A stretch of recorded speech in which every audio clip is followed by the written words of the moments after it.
नमः। लंबोदरं परमसुन्दरमेकदन्तं रक्ताम्बरं त्रिनयनं परमं पवित्रम् उद्धद्दिवाकरनिभोज्ज्वलकान्तिकान्तं विघ्नेश्वरं सकलविघ्नहरं नमामि। नमः परमहंस स्वादितचरणकमलचिन्मकरन्दाय भक्तजनमानस निवासाय श्रीरामचन्द्राय ध्याये नित्यं महेशं रजतगिरिनिभं चारुचन्द्रावतंसं रत्नाकल्पोज्ज्वलाङ्गं परशुमृगवरा भीतिहस्तं प्रसन्नं पदमासीनं समन्तास्तुतममरगणैर्व्राग्रकृत्यं वसानं विश्वाद्यं विश्वबीजं निखिलभयहरं पंचवक्त्रं त्रिनेत्रं करचरणकृतं वा कायजं कर्मजं वा श्रवणनयनजं वा मानसं वा पराधं विहितमविहितं वा सर्वमेतत्क्षमस्व। जय जय करुणाब्धे श्रीमहादेव शम्भो। श्रीलक्ष्मीनाथसमारम्भां नाथयामुनिमध्यमाम् अस्मदाचार्यपर्यन्तां वन्दे श्रीगुरुपरम्पराम्। अंजनानंदनं वीरं जानकी शोकनाशनं कपीशमक्षहंतारं वन्दे लंकाभयंकरं। भक्ति भक्त भगवंत गुरु चतुर्नाम वपुएक, इनके पद वंदन किए नासत विघ्न अनेक। बोलिए सांब सदा शिव भगवान की जय, पावन शिव महापुराण की जय।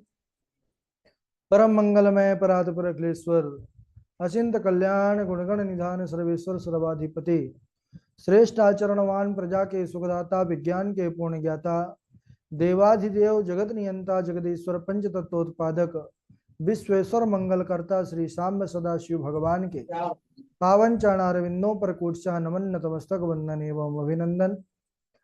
पराम्बा भगवती जगदीश्वरी शंकर शिव प्राण वल्लभा जगत जननी माँ जगदम्बा माता पार्वती जी के पावन चरणारविंदों पर कोटि प्रणति। शिवाय शंभु का यह शब्द में विग्रह है, पावन शिव महापुराण को कोटि कोटि प्रणाम। समस्त भूतादिक सिया राम मैं सब जग जानी, करहूं प्रणाम जोर जुग पानी। हम सब का यह परम सौभाग्य कि यह पावन शिव कथा मंदाकिनी पर अवगाहन करने का सुंदर अवसर हम सबको प्राप्त हो रहा है। यह शंभुनाथ का पावन चरित्र शिव पुराण स्वयं शिव द्वारा ही जो गाया गया है, उस पावन ग्रंथ को शिव पुराण कहते हैं। इस समय हम भगवती पराम्बा जगदीश्वरी की अद्भुत लीला पर प्रवेश करके उस कथा का लाभ प्राप्त कर रहे हैं। पूर्व में हम सब चर्चा कर रहे थे कि किस प्रकार जो भगवती हिमालय पुत्री के रूप में अवतरित होकर पार्वती के रूप में विराजित हैं हिमालय में, और उस समय देवता लोग दुखी होकर के असुरों से भगवती के पास जाते हैं, स्तुति करते हैं। तो वहां पर भगवती के ही शरीर से एक शक्ति प्रकट हुई। शरीर कोशास्तस्याः पार्वत्यानि श्रुतांबिका कौशिकेति समस्तेषु ततो लोकेषु जायत गीयते। यानी पार्वती के शरीर के कोश से अंबिका का प्रादुर्भाव हुआ। वह समस्त लोकों में कौशिकी के नाम से कही गई। जो कौशिकी देवी हैं, यह पार्वती के ही कोश से प्रकट हुई। और उस समय फिर पार्वती जी के शरीर आकृति में परिवर्तन हुआ। भगवती लीला के माध्यम से तस्याम विनिर्गतायाम तो कृष्णाभूत स पार्वती, यानी पार्वती फिर काली हो गई। काली केति समाख्याता हिमाचल कुताश्रय। उस समय फिर हिमाचल में पार्वती मैया काली के नाम से भी जाने लगी, काली उनको भी कहने लगे। इसके बाद शुंभ निशुंभ के जो भृत्य हैं चंड मुंड वहां आए। उन्होंने भगवती के परम मनोहर स्वरूप को देखा तो जाकर अपने स्वामी से जाकर बताए, शुंभ से, कि महाराज बड़ी सुंदर स्त्री है और अपने दिव्य कीर्ति से पूरे हिमाचल को प्रकाशित कर रही है। यह सुन करके उस महादैत्य ने सुग्रीव नामक दैत्य को कई सेनाओं के साथ भेजा कि जाओ उस सुंदरी को मेरे पास लेकर के आओ। वह गया, जगदम्बा से कहने लगा कि हे देवी, इंद्र आदि देवताओं को जीत करके मेरे जो राजा हैं स्वामी शुंभ निशुंभ नामक महादैत्य, वह आपको लेने के लिए भेजे हैं। देवी ने कहा कि हे दूत, तुम जो कह रहे हो कि शुंभ निशुंभ बड़े पराक्रमी हैं, वीर हैं, होंगे, किंतु मैंने भी एक प्रतिज्ञा की है कि जो वीर युद्ध में मुझे जीत लेगा मैं उसके साथ ही विवाह करूंगी। यह संदेश जाकर के तुम अपने स्वामी को कह देना कि अगर वह मुझे प्राप्त करना चाहते हैं तो पहले मुझसे आकर युद्ध में सामना करें। वह जाकर के सुग्रीव नामक दैत्य सारा वृत्तांत शुंभ के सामने वर्णित किया। यह सुनकर के वह बड़ा क्रोधित हुआ और शुंभ ने धूम्राक्ष को लेकर कहा कि जाओ लेकर के आओ। धूम्राक्ष बड़ा बलशाली दैत्य था और धूम्राक्ष जाकर के सीधा देवी से कहने लगा कि तुम चुपचाप चल रही हो मेरे साथ कि बलपूर्वक मैं ले जाऊं। 60,000 गणों के साथ धूम्राक्ष गया था। तब देवी ने कहा कि बिना युद्ध में जीते तुम मुझे नहीं ले जा सकते हो। तब वह दैत्य क्रोधित होकर के शस्त्र लेकर देवी की तरफ दौड़ा है। इत्युक्ता सोबधावत्ता मसुतो धूम्रलोचनः हुंकारेण तम भस्मा सा चकार अंबिका तथा। वाह भाई, कहने लगे तब अंबिका ने उस दुष्ट को 60,000 गणों के सहित कोई शस्त्र नहीं उठाया, हुंकार किया। हुंक करते ही वह दैत्य भस्म हो गया। उसके भस्म हो जाने पर देवी जी के वाहन जो थे सिंह क्रोध में आकर के सानी जितनी सारी उनकी सेना थी राक्षसों का सबका भक्षण कर लिया।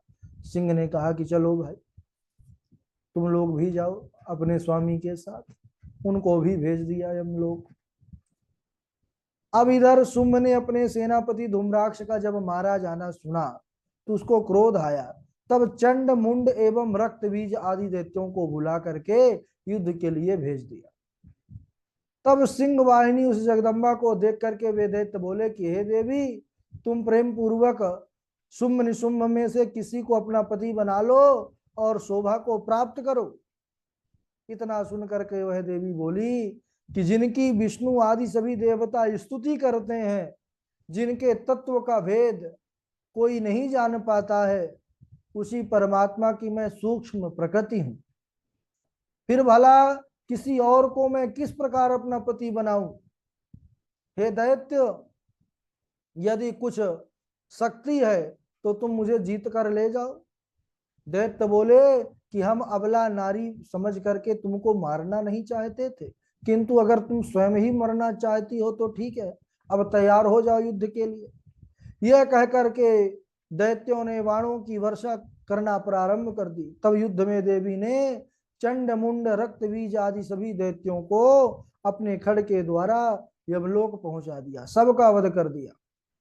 तब युद्ध में देवी जब इस प्रकार सबका वध कर डाली, देवी काली रूप में चंड मुंड को मारकर चंडिका देवी को भेंट की। तब कालिका देवी ने कहा कि यस्मात् चंडम च मुंडम च गृहीत्वा त्वम उपागता चामुंडेति ततो लोके ख्याता देवी भविष्यसि। हे देवी, तुम चंड और मुंड को लेकर मेरे पास आई हो, इसलिए संसार में चामुंडा नाम से तुम्हारी ख्याति होगी। बोलिए चामुंडा मैया की जय। राजा ने कहा कि हे स्वामिन, चंड मुंड आदि के मारे जाने पर शुंभ निशुंभ ने क्या किया? तब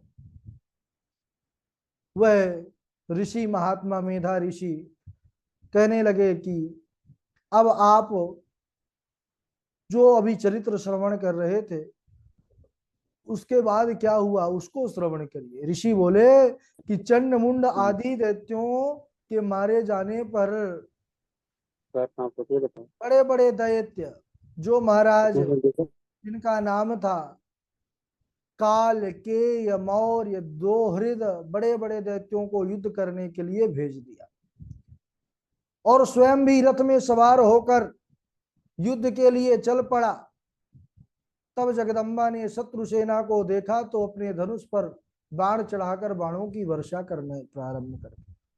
जगदम्बा ने शत्रु सेना को कहने लगे कि मूली गाजर की भांति सेनाओं को काट डाला, जितने भी आसुरी सेना थी। तब निशुंभ देवी के सम्मुख गया, उसी समय चंडिका ने उसका वध कर दिया। दैत्यराज शुंभ अपने छोटे भाई को मरता देखकर स्वयं युद्ध के लिए देवी के सम्मुख खड़ा हो गया। चंडिका ने भयानक अट्टहास किया, गर्जना किया, जिससे दैत्यगण घबरा गए और उस समय शुंभ ने प्रज्वलित शक्ति चंडिका के ऊपर फेंकी, एक प्रबल शक्ति का प्रहार किया। महामाया ने अपने बाणों से हजारों टुकड़े कर दिए उस शक्ति के। क्रोध में आकर के उस दैत्य की छाती पर त्रिशूल बेंध दिया और उसकी छाती फट गई महाराज, और उसका गोविंदाय नमो नमः हो गए। और वह भी दिव्य गति परम गति को प्राप्त किया, क्योंकि भगवती के हाथों मारा गया था। इस प्रकार जगदम्बा की बड़ी सुंदर अद्भुत लीला है। बोलिए माँ जगदम्बा की जय। इसके बाद उमा संहिता का यहाँ पर विश्राम होता है और कैलाश संहिता पर प्रवेश करते हैं। नमः शिवाय सांबाय सगड़ाय ससूनवे प्रधान पुरुषेशाय सर्गिस्थ्यंत हेतवे। जो प्रधान प्रकृति और पुरुष के नियंता तथा सृष्टि पालन संहारण के कारण है, उन पार्वती सहित शिव जी को पार्षदों और पुत्रों के साथ नमस्कार है। प्रधान पुरुषेशाय सर्गा स्थित्यंत हेतवे।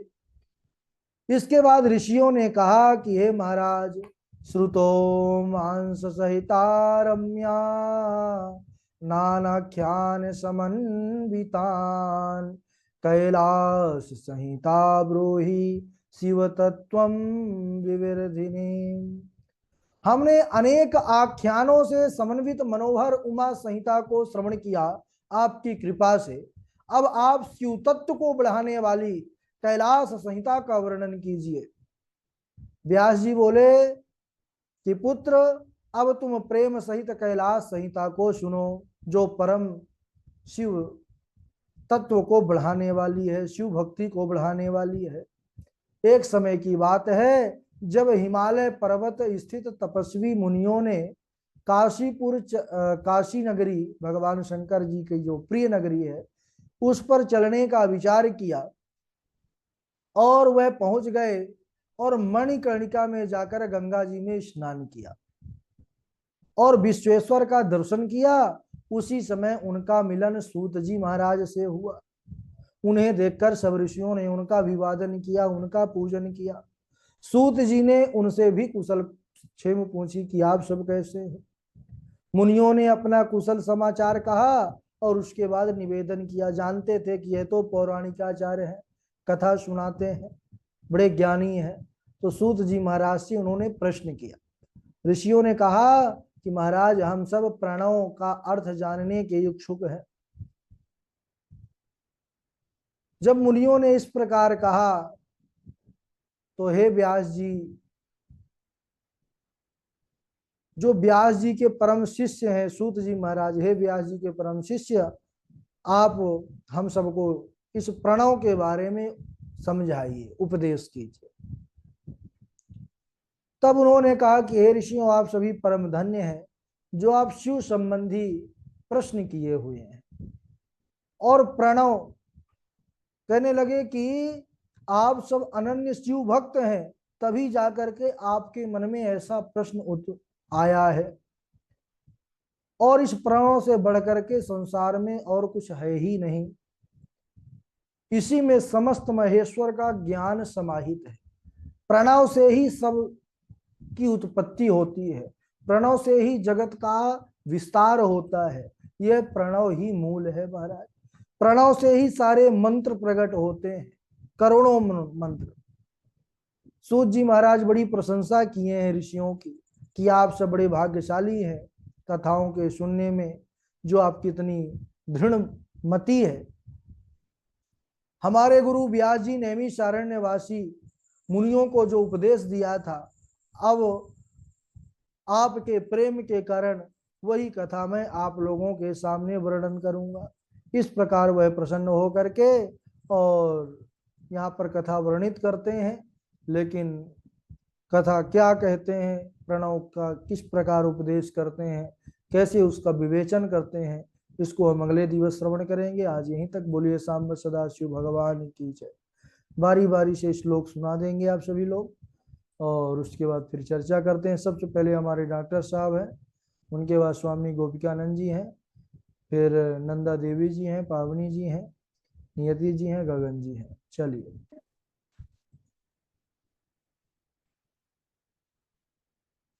राधे राधे गुरु जी। राधे राधे डॉक्टर साहब। नमो देव्याय महादेवय शिवाय सततम नमः। नमः प्रकृति भद्राय नेता प्रणता तम अस्मताम रौद्राय नमो नित्याय गौर्य ध्याय नमो नमः। ज्योतिषनाय चेन्दुरूपण्याय सुखाय सततं नमः।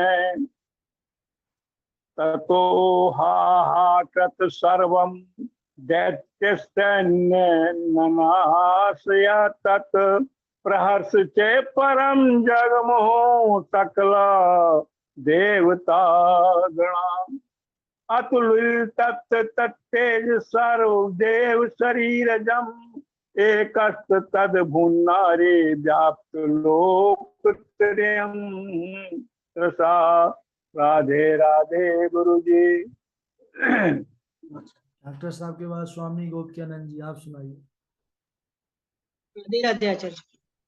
पंचवर्ष सहस्राणि बहु प्रहरणो विभु तावप्यति बलोन्मत्तो महामाया विमोहितो भवेतामद्य मे तुष्टो मम वध्याव उभावपि तथेत्युक्त्वा भगवता शङ्खचक्र गदाधृता कृत्वा चक्रेण वैच्छिन्ने जगन्ने शिरसि तयो अतुलं तत्र तत्तेज सर्वदेव शरीरजम् एकस्तं तदभुन्नारि व्याप्तं लोकत्रयं त्विषा गर्ज गर्ज क्षणं मूढ मधु यावत् पिता पिबाम्यहं मया त्वयि हतेत्रैव गर्जिष्यन्त्याशु नत्याशु देवता ततो हाहाकृतं सर्वं दैत्यसैन्यं ननाशत प्रहर्षं च परं जग्मो सकल देवतागण तुष्टु वसुतां सुरा देवीं सह दिव्यैर्महर्षिभिः जगुर्गन्ध